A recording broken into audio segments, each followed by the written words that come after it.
Jean-Frédéric Nielsen a fait cette déclaration après que le président américain Donald Trump a réaffirmé lundi que les États-Unis avaient besoin du Groenland pour leur sécurité nationale.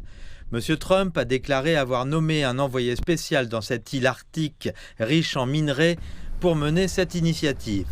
M. Nielsen s'est dit attristé par les propos de M. Trump et a remercié le peuple groenlandais pour avoir fait face à la situation avec calme et dignité.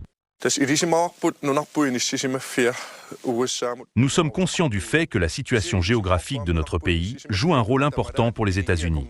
Nous savons également que notre pays suscite l'intérêt de nos alliés à l'échelle internationale.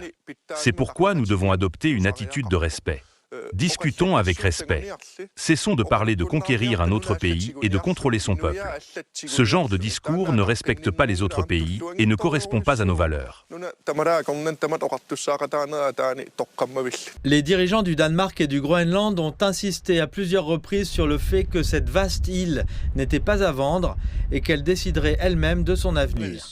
Lundi, le ministre danois des Affaires étrangères, Lars Løkke Rasmussen, s'est dit profondément irrité par la décision américaine et a averti Washington de la nécessité de respecter la souveraineté du Danemark. L'Union européenne a également exprimé sa solidarité avec le Danemark. Le président français, Emmanuel Macron, a déclaré que le Groenland appartenait à son peuple. Un sondage d'opinion réalisé en janvier a montré que la plupart des 57 000 habitants du Groenland souhaitaient devenir indépendants du Danemark, mais ne souhaitaient pas faire partie des États-Unis.